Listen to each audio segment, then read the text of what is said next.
Voces del Misterio Express.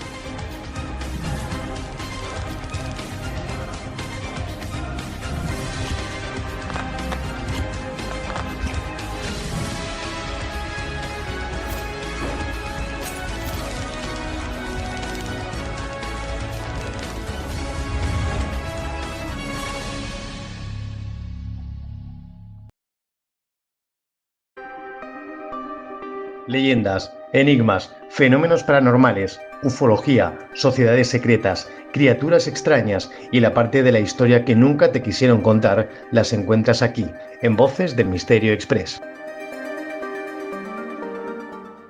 ¿Qué tal, amigos? Bienvenidos a este nuevo encuentro, que vamos a tener hoy y que, como siempre, el tema lo ponéis vosotros. En esta ocasión, esta semana, me habéis propuesto hablar del tarot. Sabéis que a mí me gusta mucho la historia del tarot, la historia, y bueno, podemos hablar de ello como fórmula adivinatoria. Como siempre, la dinámica, las preguntas las hacéis vosotros. Me indicáis nombre, apellido, profesión y lugar desde el que escribís, y a partir de ahí, bueno, pues yo trato de dar respuestas en la medida de mis posibilidades en esta cita que ya viene siendo un clásico y que a mí pues me gusta mucho hacer. Vamos a comenzar, si os parece bien, y lo hacemos con una primera pregunta. Si bien, como un poco preámbulo de todo esto, cabe decir que el tarot es un sistema, es una fórmula para unos adivinatorios, para otros simbólico, que nace en la Europa del siglo XV como un juego de naipes de lujos para los nobles y la corte, y no tenía en un principio ninguna intención mágica. Solo siglos después, sobre todo a partir de los ocultistas franceses del siglo XVIII y de la corte francesa del siglo XVIII, estas cartas empiezan a considerarse como una puerta simbólica al inconsciente, que podía poner de manifiesto el destino, lo sagrado, y hoy conviven varias miradas. Para algunos es solo un sistema de cartomancia, para otros es una herramienta psicológica, pero también que va al plano espiritual, y para muchos escépticos no deja de ser un conjunto de cartas que está cargado de un significado cultural, pero sin tener ningún poder sobrenatural. Entre arcanos mayores y menores, que son 78 cartas totales, 56 arcanos menores, 22 arcanos mayores, hay tiradas complejas, hay teorías sobre el origen que tienen, hay tiradas simples, hay quien piensa que su origen está en las cartas de los triunfos de los Visconti e Sforza, hasta otros que piensan que está enrocada en la cábala, en el hermetismo. El tarot, sea como fuere, se ha convertido en un espejo donde cada época ha proyectado miedos, deseos, símbolos, y precisamente de eso vamos a hablar hoy. Creo que es un tema muy interesante, que se toca poco dentro del mundo del misterio, pero que también tiene su misterio, indudablemente. La primera pregunta, Lucía Herrera, 29 años, historiadora del arte de Sevilla. ¿Cómo y cuándo pasaron las cartas del tarot de ser un simple juego de naipes en la Italia del siglo XV a convertirse en una herramienta de adivinación del futuro? Bueno, las primeras cartas del tarot documentadas en Italia, como las ligadas a la familia Visconti e Sforza de Milán, se usaban como un juego de bazas, similar a otros juegos de naipes de la época. No eran objetos místicos en sí, sino eran productos de lujo. Eran cartas hechas a mano, ricamente decoradas, muy bien ilustradas, destinadas a las élites, donde aparecían símbolos religiosos, políticos, mitológicos, todo ello acorde con la mentalidad renacentista y en función de la sociedad. Durante los siglos XV y XVI, el tarot se extendió como un juego por diversas regiones de Europa, de Italia, de Francia, de Alemania, de Suiza, sin que haya una evidencia sólida de un uso adivinatorio de carácter generalizado. La conexión con la adivinación aparece eh, consolidarse y aparece mucho más tarde, sobre todo a partir del siglo XVIII, cuando los ocultistas franceses como Antoine Cœur de Jovelin y Etelia reinterpretan el tarot con un libro simbólico lleno de claves esotéricas. que supuestamente estaba vinculado al mundo antiguo, al Egipto antiguo, a la Cábala, y que tenía una especie de secreto sistema de sabiduría escondido en todo lo que son esas 78 cartas, ¿verdad? 78 cartas actuales. Eh, Desde ese momento se empiezan a diseñar ya barajas especiales para adivinar, se publican manuales de significados para cada carta, se populariza la idea del tarot para conocer el pasado, el presente y el futuro, y en resumen, el tarot como juego cortesano es como nace, y posteriormente, siglos después, 3 siglos después, fue reciclado por los movimientos ocultistas o por la gente interesada en el esoterismo como una herramienta adivinatoria. Muy grosso modo. Marcos Beltrán, de 42 años, programador de Buenos Aires, que pregunta: si el tarot empezó como un juego, ¿por qué las imágenes de los arcanos mayores parecen tan cargadas de simbolismo religioso, filosófico y moral? Bueno, las cartas del tarot realmente se crean en un contexto donde el arte, la religión y la política estaban muy mezcladas. La Italia del 480, los frescos, los retablos, los manuscritos ilustrados combinan combinan diferentes escenas bíblicas, alegorías morales y referencias sobre todo mitológicas. Era natural que un juego de cartas de lujo encargado por una familia poderosa reflejara precisamente esa misma estética. Los arcanos mayores, por ejemplo, que son las figuras más conocidas, el mago, la papisa, la muerte, el juicio, el loco, funcionaban como una especie de desfile alegórico que recordaba a las procesiones, a los triunfos, a los espectáculos teatrales de cada época. Cada carta que encarna poder, fe, destino, cambio, caída, resurrección. No se diseñaron originalmente pensando en la adivinación, sino como un conjunto de imágenes reconocibles que resultaban significativas y que prestigiosas personas de las élites jugaban con ellas. Esto en sus inicios, ¿eh? Que no piense nadie que esto es en la actualidad. Esto es como surge en sus inicios y es un poco el recorrido que os estoy tratando de hacer. Con el tiempo, los ocultistas reinterpretaron esas imágenes como símbolos de grandes verdades esotéricas. Lo que en origen era una iconografía moral, política, religiosa, se acabó convirtiendo en un mapa del alma para uno, del universo, del destino, según la escuela esotérica que lo interprete, ¿no? Y el tarot se adapta bien a esas lecturas porque estaba construido sobre un lenguaje muy rico en símbolos. De hecho, sigue siendo muy rico en símbolos. Nuria Salgado, de 35 años, psicóloga clínica de Valencia. ¿Tiene sentido considerar las cartas del tarot como una herramienta psicológica, como hicieron algunos junguianos, o eso es la excusa moderna para seguir usándolos?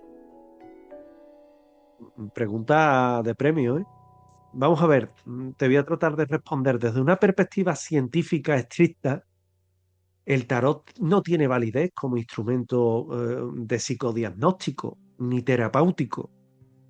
No es un test clínico, no tiene baremo, no cumple criterios de fiabilidad ninguna y tampoco de la validez exigida por la psicología basada en la evidencia, que es a lo que me estoy refiriendo, ¿eh?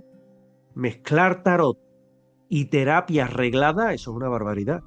Y mucho menos sin aclarar bien los límites, que puede ser confuso e incluso poco ético. Eso dentro de la psicología, que es a donde me has llevado.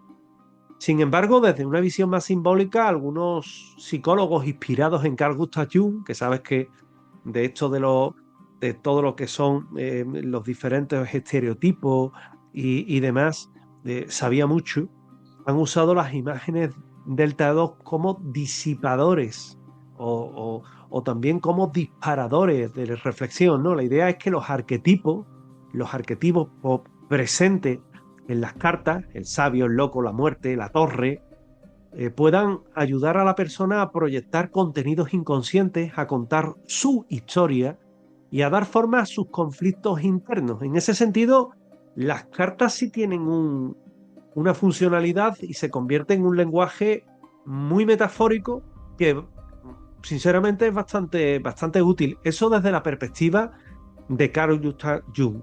Y lo importante aquí es la transparencia, ¿no? Si se utilizan debería explicarse claramente qué se hace como recurso simbólico, no como sistema adivinatorio ni como método mágico para ver el futuro. No hay evidencia de que una carta tenga la capacidad objetiva de decir lo que va a ocurrir, pero sí puede servir de una especie de espejo narrativo en el que la persona se puede comprender mejor a sí misma, siempre y cuando esté en una práctica honesta y responsable, claro.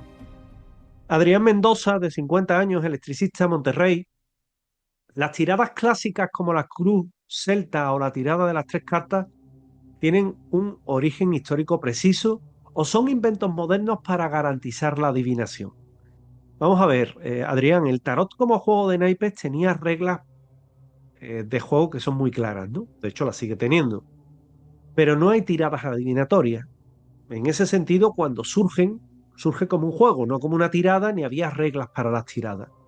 Las tiradas, tal y como hoy la entendemos, la cruz celta, la tirada de las tres cartas, que es pasado, presente y futuro, la tirada del árbol de la vida, las tiradas horoscópicas con el horóscopo, surgen a partir del momento en el que el tarot comienza a utilizarse para adivinar, sobre todo entre los siglos XVIII y XIX.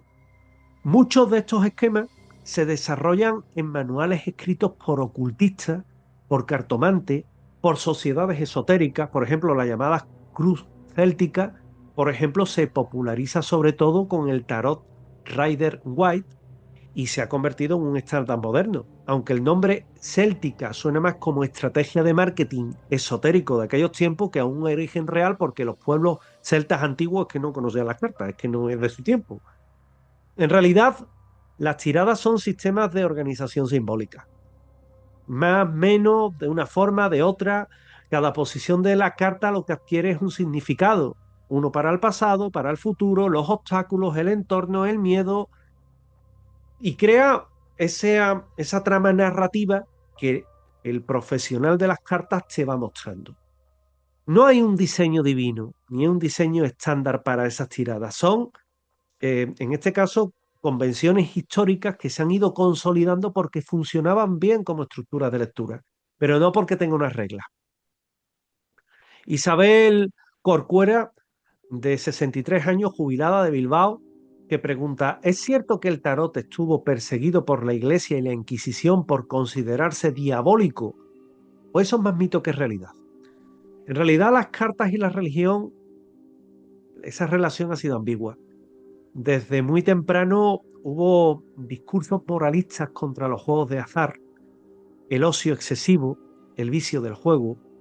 Algunos sermones medievales y renacentistas condenaban el uso de los naipes, pero lo hacían más por su vínculo con el ocio y las apuestas que por una supuesta magia intrínseca, ¿no? Era más rebelarse contra el vicio del juego. En cuanto al tarot, durante mucho tiempo fue un juego de élite, y no había pruebas contundentes de que fuera objeto de persecución singular por parte de la Inquisición, y menos en su aspecto lúdico, que era un simple juego. La idea de que el tarot sobrevivió gracias a los gitanos porque eran perseguidos por la Iglesia puede ser muy narrativa, muy romántica, muy difundida por el esoterismo moderno, pero no está respaldada históricamente, y yo dudo que sea real. La demonización más clara del tarot viene después, cuando se asocia explícitamente a prácticas ocultistas, a prácticas espiritistas, prácticas adivinatorias, y en esos contextos religiosos que son más rígidos, todo lo que huela a magia o adivinación se considera sospechoso. Pero la imagen del tarot como objeto prohibido y clandestino, salvado históricamente de la hoguera, forma más parte de la leyenda urbana romántico-esotérica, que de una prueba contundente a nivel de documento de archivo histórico. Daniel Rojas, 27 años, estudiante de física de Bogotá. Desde un punto de vista racional y científico, ¿hay alguna evidencia de que el tarot pueda predecir el futuro o conectar con lo paranormal? No. Esa es la respuesta, no. Desde la metodología científica, no hay evidencia sólida de que el tarot tenga capacidad objetiva para predecir acontecimientos futuros ni para conectar con entidades sobrenaturales. Esa es la verdad. Cuando se han hecho estudios controlados sobre lecturas adivinatorias, los resultados pueden ser compatibles con el azar, la ambigüedad del lenguaje o el efecto Forer o Barnum, que son frases generales que cualquiera puede sentir como personales, son ambiguas. Lo que sí se observa en una lectura del tarot puede ser para activar la intuición del lector que capta detalles verbales o no verbales de la persona que consulta, estimular la autorreflexión de la persona que consulta, que rellena con su propia historia los significados de las cartas, o producir un efecto psicológico de la sugestión y la expectativa, ¿no? Que una lectura acierte a menudo dice más de psicología humana eh, que sobre temas paranormales. Por tanto, el tarot usado como método adivinatorio se sostiene principalmente sobre creencias personales, pero la ciencia dice que no sobre pruebas empíricas. Eso es lo que dice la ciencia. Elena Vidal, 39 años, profesora de literatura de Lisboa, bellísima ciudad, que pregunta, ¿de dónde viene la simbología de las cartas tan llamativa como la muerte, el diablo o la torre? ¿Y por qué han generado tanta fascinación y miedo? Bueno, las cartas beben de un imaginario visual muy presente en la Edad Media y el Renacimiento, ¿no? Las danzas macabras, los sermones sobre el fin del mundo, sobre todo en el año 999, ya al paso al 1000, se creía que ahí se acababa el mundo, representaciones del infierno, figuras de las tentaciones, las escenas de castigo, de catástrofe que había en aquellos tiempos, y no son invenciones, eso es historia. Esto es parte todo del repertorio de imágenes que se veían en la iglesia, en manuscritos y en obras de arte. Por tanto, cuando se representa la muerte en la baraja, no es solo un anuncio de un fallecimiento, que no suele la carta de la muerte anunciar eso. Simplemente es una mentalidad de cambio, una metamorfosis, una mentalidad simbólica medieval que es la que corta los ciclos o la que obliga a replanteárselo todo. La torre, por ejemplo, hace referencia a algo que parecía sólido y que cae. Un castillo, un orden social, un ego desmedido, todo se relaciona a veces con la torre de Babel, por ejemplo, con los castigos divinos. La fascinación surge porque los símbolos tocan temas universales como la pérdida, el deseo, la destrucción, el límite, se ve representada en las cartas. Y la lectura moderna, hay muchos tarotistas que insisten en que las cartas no son malas en sí mismas, sino que lo que nos dan son señales de crisis, de transformaciones, de confrontaciones necesarias, pero el impacto emocional sigue siendo el mismo, sobre todo cuando va coincidiendo con la vida de la persona y ve que acierta, ¿no? Sergio Álvarez, de 31 años, diseñador gráfico de Ciudad de México, que dice, ¿cuál es la diferencia simbólica entre los arcanos mayores y los arcanos menores en una lectura, arcanos menores en una lectura, y por qué se considera tan importantes como los mayores, o más incluso? Bueno, en el lenguaje del tarot, los arcanos mayores suelen asociarse a grandes fuerzas, etapas vitales profundas, temas existenciales como la identidad, el destino, la transformación, la autoridad, la elección, la crisis, el renacimiento. Es como si fueran los capítulos fundamentales de la biografía espiritual o psicológica de la persona. Cuando aparecen en una tirada que surgen muchos arcanos mayores, algunos lo interpretan con que la persona está atravesando un periodo de cambio significativo, que hay muchas dudas personales. Los arcanos menores, por contra, se ven como el detalle de la vida cotidiana. Emociones, conflictos, decisiones prácticas, dinámicas de relación, situaciones que son concretas. Cada palo tiene un matiz. Las espadas, por ejemplo, es el pensamiento, conflicto, las ideas. Los bastos son las energías, la acción, los proyectos. Las copas son los sentimientos y los vínculos. Y los oros, en otros casos, son los pentáculos. Es materia que tenemos, lo material, el dinero, el cuerpo, el trabajo. La razón por la que se da más peso a los mayores es que condensan arquetipos que son muy reconocibles y muy potentes, mientras que los menores funcionan como un tejido fino, pero que una buena lectura coincide y combinan ambos. Los mayores marcan un gran tema y los menores muestran algo tan importante como nuestra vida cotidiana, que al fin y al cabo yo estoy seguro que es lo que nos llama la atención y es lo que nos marca en muchas ocasiones, ¿no? Y quien va a consultar, pues consulta sobre estos temas. Carla Domenech, de 46 años, abogada de Barcelona. ¿Hasta qué punto la interpretación del tarot depende del tarotista? Y aparte pregunta, bueno, expone, si otra persona le llegara las mismas cartas, ¿podría decir algo totalmente diferente? La interpretación del tarot es subjetiva. Cada persona tiene su forma de hacerlo y tiene también un sistema de creencias asociados a significados tradicionales. Esos varían en función de la escuela que haya tenido, la escuela marsellesa, la Rider-Waite, la TOT. El manual de referencia y la experiencia del tarotista, porque como he dicho antes, ya en la actualidad hay muchos manuales, va a ser la que va a marcar las lecturas que hace el tarotista, en concreto que va a tener su propio diccionario interno matizado por una historia personal por la que se va a guiar y por la forma en la que ha visto funcionar las cartas durante todo el tiempo. Dos tarotistas ante la misma tirada podrían coincidir en el eje central del significado. Por ejemplo, una torre puede implicar, en función de cómo salga, si al derecho o al revés, ruptura o crisis, pero también discrepar en el matiz. Es decir, pueden verla como una ruptura liberadora o otro como una caída dolorosa, por ejemplo. A eso se suma la interacción con el consultante, ¿no? Si lo tiene delante o a través de una videollamada, la forma en la que éste habla, los gestos, lo que cuenta, todo eso influye mucho. Y la narrativa se va construyendo a lo largo de la tirada. Por eso incluso con la misma tirada, dos lecturas pueden ser muy diferentes con la misma persona incluso, ¿eh? Y eso refuerza la idea de que el tarot funciona más como una conversación simbólica y de lectura psicológica que como un sistema de predictivo. No es una máquina de verdades universales el tarot, ¿eh? Es un lenguaje flexible interpretado por seres humanos con sesgos, con intuiciones y con límites, ¿no? Y luego, para colmo, cada persona tiene su propio estilo.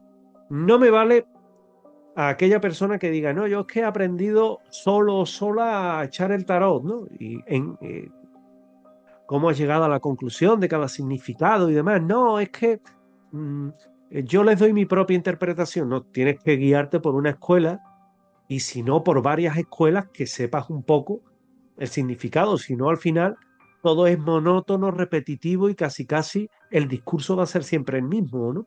Esa persona va a ser más una lectura en función de la psicología y de lo que pueda hacer de lectura en frío de la otra persona que realmente lo que pueda estar interpretando la simbología de las cartas. Paula Martínez, 24 años, estudiante de música de Rosario, de Argentina. Buena tierra. ¿Qué papel han tenido los gitanos y el pueblo romaní en la popularización del tarot como método de adivinación? Bueno, pues el pueblo gitano, el pueblo romaní, ha estado históricamente asociado a la cartomancia, a diversas formas de adivinación en el marco europeo. Muchas escenas de feria, de circo, de la literatura del siglo XIX, incluso XX, presentan a la típica gitana leyendo el futuro, con las cartas en las palmas de la mano, en la bola de cristal, en su carro metida, ¿verdad?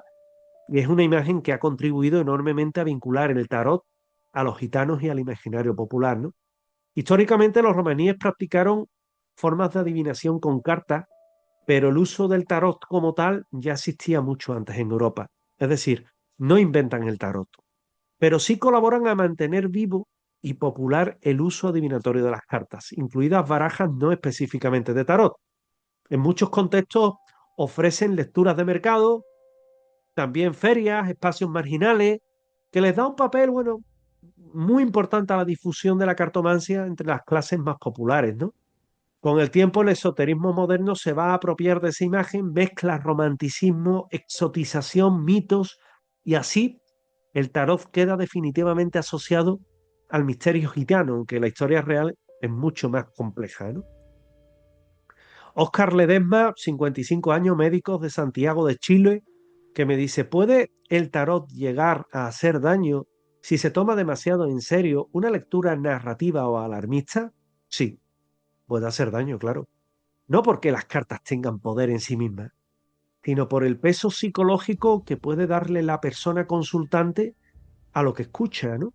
Una lectura alarmista, fatalista o manipuladora, por ejemplo, de la persona que hace la tirada, puede aumentar la ansiedad, la sensación de tener un destino ineludible, de influir negativamente en decisiones importantes, como por ejemplo una ruptura amorosa, cambios de trabajo, una decisión de salud, generar dependencia de lectura renunciando a la responsabilidad personal. Yo sé de gente que está enganchada al tarot. Y el riesgo se incrementa cuando el consultante se encuentra en un momento en el que está muy vulnerable, lo coge un tarotista o una tarotista manipulador, manipuladora, y lo presenta como una autoridad incuestionable y que le tiene que echar cuenta porque si no, bueno, va a tener una serie de desgracias a ese destino. Es un ejemplo de alguien que, por ejemplo, deja un tratamiento médico porque las cartas le dice que se va a curar sin duda. Ejemplos de eso, por desgracia, hay, ¿eh? Y ahí el tarot no solo es inútil, sino que encima es peligroso. El uso responsable del tarot pasa por evitar diagnósticos de salud, decisiones legales, decisiones financieras. Eso para salud del médico, para decisiones legales el abogado y para decisiones financieras, en este caso un economista, un asesor. Eso sí, oye, puedes ir a decir, oye, ¿cómo me va a salir el juicio? O mira, va bien, va a ir mal, pero que la decisión, el juicio y demás, la lleva siempre un profesional. También pueden presentarse la lectura del tarot como una lectura simbólica, una orientación simbólica, nunca como una sentencia, ¿eh? Y luego recordar siempre que la última palabra la tiene la persona y su criterio, nunca el mazo, ¿eh? Teresa Campos, de 33 años, ilustradora de Florencia. Qué ciudad más bonita. Qué me gusta Italia. ¿Cómo influyeron barajas como el tarot de Marsella o el Rider Waite Smith en la simbología que usamos hoy para interpretar las cartas? Bueno, pues el tarot de Marsella, que es del siglo XVII-XVIII, es el que más conocemos junto con el Rider Waite, se convirtió en una especie de estándar europeo. Muchas barajas se inspiran en su estructura, 22 arcanos mayores con los palos que conocemos, ¿no? Con los arcanos menores, las espadas, los bastos, las copas y los oros, y la iconografía relativamente estable, ¿no? El sol, la luna, la estrella, el mago, la papisa. Los ocultistas franceses del 18 y del 19, del siglo XVIII y del 19, reinterpretan el tarot y lo hacen principalmente sobre la base marsellesa, ¿no?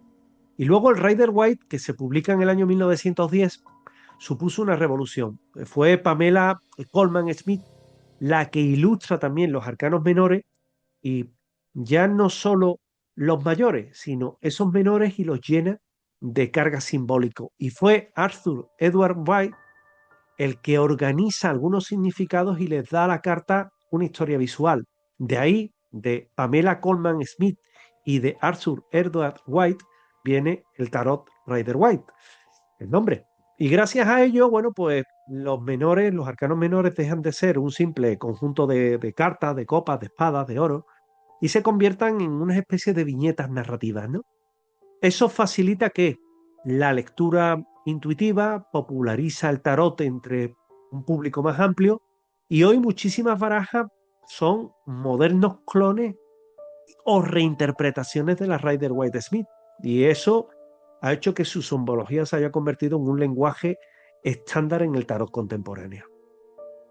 Eh, Nos vamos con Javier Pino, que Javier Pino me viene a decir lo siguiente. Le estoy contestando también a nuestra amiga por privado, que me ha hecho una consulta así más de corte un tanto personal, y le he contestado. Y sí me voy, en este caso, a nuestra siguiente pregunta, en la que se me ha ido, en la que Javier Pino, de 44 años, de Madrid, sociólogo, dice: ¿por qué crees que en pleno siglo XXI, con tanta tecnología y ciencia, sigue creciendo el interés por el tarot y otras formas de adivinación? Por la incertidumbre que hay hoy día. En lugar de ver la vida como una sucesión caótica de eventos, la lectura lo que hace es que tenga una, historia lógica interna, ¿no? Eso es lo que el tarot ofrece. la sensación de compañía de alguien que nos escucha, que nos interpreta, que nos da, pone palabra a lo que sentimos, y la ilusión de que todo puede pasar, la ilusión de control, todo puede pasar. Eso reduce la angustia, incluso si esa información no es verificable, da esperanza a la persona. Y como vivimos rodeados de imágenes, de narrativas visuales, el tarot encaja muy bien en una cultura donde símbolos, redes sociales, espiritualidad a la carta, pues está a la orden del día. Para algunos el tarot no es tanto un oráculo como un ritual de autoexploración, ¿no? Una especie de terapia informal o práctica espiritual light. Y en un mundo hiperracionalizado, en ciertos ámbitos, la gente busca espacios donde también quepa lo intuitivo, lo simbólico, lo poético, y ahí el tarot se siente como un puente entre la razón y el misterio, aunque las afirmaciones no puedan sostenerse científicamente. Mónica Araya, 38 años, emprendedora, San José de Costa Rica. ¿Existen códigos éticos entre los tarotistas serios? ¿Qué buenas prácticas deberían seguir para la lectura responsable? Sí, hay muchos tarotistas contemporáneos que sobre todo se toman muy en serio su labor y que han ido construyendo una serie de códigos éticos formales e informales, ¿no? Algunos principios, por ejemplo, claridad de propósito, explicar que el tarot no sustituye a médicos, a psicólogos o a abogados o a profesionales, eso lo dejan claro al inicio. No fomentan una dependencia, evitan que la persona sienta que no puede decidir sin que se les diga lo que dicen las cartas. Evitan el miedo, no usan un mensaje catastrófico, ni predicciones absolutas, ni muerte, ni enfermedad, ni desgracia, no. Luego la confidencialidad, siempre respeto y discreción. Y luego respeto a la autonomía. Ellos presentan posibles caminos, no órdenes. Y la decisión final es del consultante, que es muy libre, por ejemplo, oye, ¿me va a ir bien el juicio? Sí, pero después vete al abogado y dile, oye, ¿cómo va lo mío? Como se suele decir ahora, ¿no? Desde un punto de vista como el que te expongo, el tarot, bueno, pues da un espacio a la reflexión, a pensar, al símbolo, y no es una herramienta de manipulación. No hay una regulación oficial. Hay multitud de números a los que tú llamas, te lo coges una tarotista y te puedes encontrar desde una petarda a un petardo a uno que es realmente bueno o buena, ¿no? Todos tienen su propio sistema de echar las cartas, cada uno tiene un criterio ético individual y la transparencia es clave para diferenciar la práctica honesta de la fraudulenta.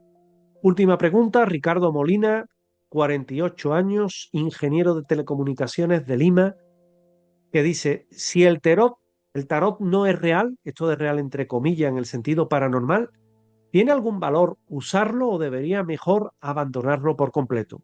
Bueno, pues depende de lo que creamos por real, ¿no?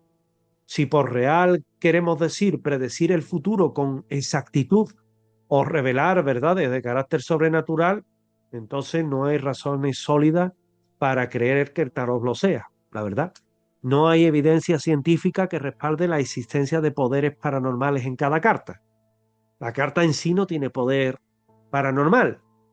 Es la persona que interpreta esa tirada, esa interpretación, la que te va dotando de mayor o menor significado. Pero si hablamos de real en el sentido de efecto psicológico y cultural, tiene un valor simbólico porque nos puede hacer pensar sobre nuestra propia vida, sobre nuestros miedos, sobre nuestros deseos, sobre nuestros proyectos, y eso es bueno.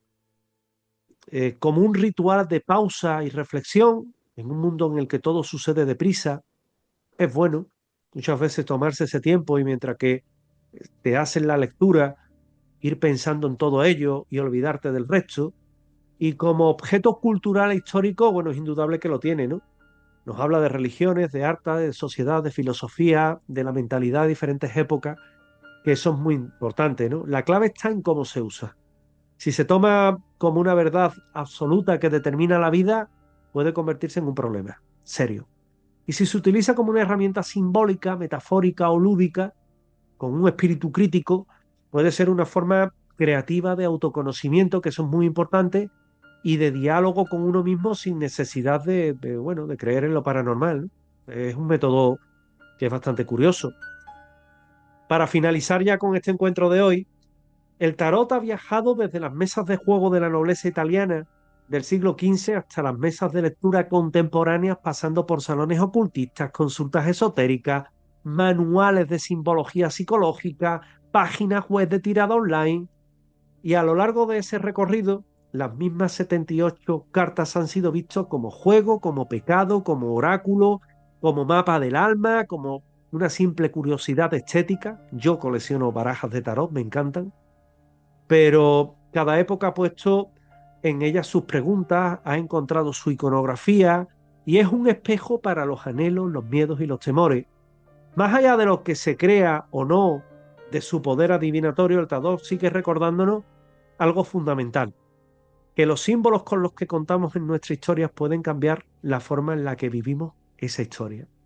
Y el verdadero misterio tal vez no esté en las cartas, sino en la mente y en el corazón de quien mira. Con todo eso, ha sido nuestro encuentro de hoy sobre este tema que vosotros habéis elegido y que es el tarot. Nos vemos la próxima semana. Gracias. Leyendas, enigmas, fenómenos paranormales, ufología, sociedades secretas, criaturas extrañas y la parte de la historia que nunca te quisieron contar las encuentras aquí, en Voces del Misterio Express. Voces del Misterio Express.